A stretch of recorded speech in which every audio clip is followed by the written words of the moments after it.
নতুন একটি ভিডিওতে সবাইকে স্বাগতম। আমি আলী ওমর চলে এলাম নতুন আরও একটি ভিডিও নিয়ে। তো আজকের এই ভিডিওতে আমি দেখাবো একটি মোবাইল ফোন চার্জার দিয়ে কিভাবে আপনারা একটি 12 ভোল্টের অ্যাডাপ্টার তৈরি করতে পারেন, যেটা নিয়ে 5 ভোল্ট টু 12 ভোল্ট। তো আমরা এটা তৈরি করতে গেলে অবশ্যই আমাদের একটি জেনার ডায়োডের প্রয়োজন 12 ভোল্টের। তো আমার হাতে দেখতেছেন 3টি জেনার ডায়োড, তো 12 ভোল্টের। তো আমরা এই জায়গা থেকে একটি জেনার ডায়োড নিব, আর আমাদের এই হলো চার্জার সার্কিট। তো এই চার্জার সার্কিটের আমরা কোন ডায়োডটি আমরা চেঞ্জ করলে আমাদের এই 5 ভোল্ট থেকে আমরা 12 ভোল্ট পাবো। তো শুরুতেই আমি আপনাদের দেখাই, এই সাইড হলো 220 ভোল্ট, তারপরে আপনাদের এই সাইড আছে 5 ভোল্ট ডিসি। তো আমরা এই ডিসি 5 ভোল্টের এই জায়গায় একটা ডায়োড আছে, আমি জুম করে আপনাদের দেখাই। 5 ভোল্টের একটি ডায়োড। তো এই 5 ভোল্টের ডায়োডটি আমাদের চেঞ্জ করলেই আমাদের কাজ হয়ে যাবে জেনার ডায়োড। তো আমরা এই 5 ভোল্টের জেনার ডায়োডটি আমরা চেঞ্জ করব।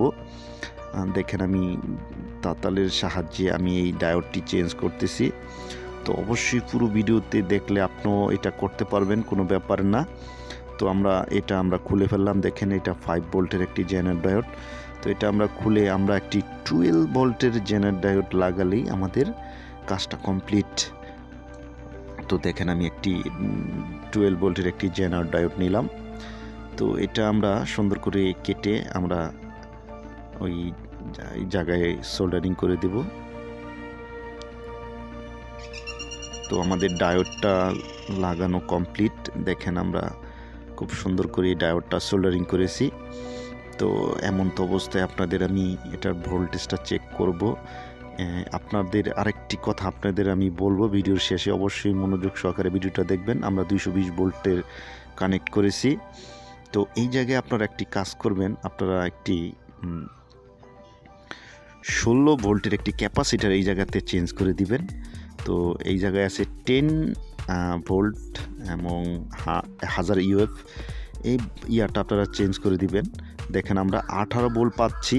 এটা আপনাদের ভোল্টেজ রিলিজ অবস্থায়, আমরা এই জায়গায় কোনো ভোল্টেজ আউটপুট করিনি। এই ক্ষেত্রে আমরা 18 ভোল্ট পাচ্ছি। কেন পাচ্ছি সেই বিষয়ে আপনাদের আমি বলবো।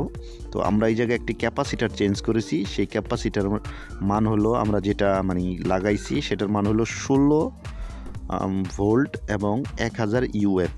তো আমি আপনাদের সেই ক্যাপাসিটারটা দেখাই, এবং আমরা যেটা চেঞ্জ করছি 10 ইউএফের ক্যাপাসিটারটা আমরা চেঞ্জ করেছি সেটাও আপনাদের আমি দেখাবো।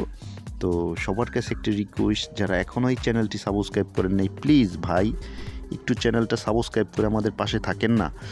তো আপনাদের আমি দেখাবো যে আমরা আমাদের এই যে 10, আমি আবার ভোল্টেজটা আপনাদের মেপে দেখাইতেছি যে দেখেন আমরা পারফেক্টলি 18 ভোল্টের একটু বেশি পাচ্ছি।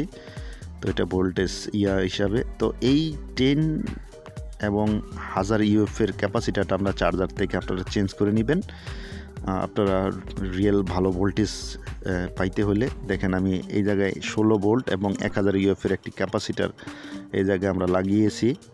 তো এই কাজটা আপনারা অবশ্যই করে নেবেন, করলে আপনাদের খুব ভালো হবে। তো এই হলো আজকের এই ভিডিওটি। ভালো হলে অবশ্যই একটি লাইক করবেন, আর কমেন্টে আপনার মতামত জানাতে পারেন। সবাই ভালো থাকেন, সুস্থ থাকেন, আল্লাহ হাফেজ।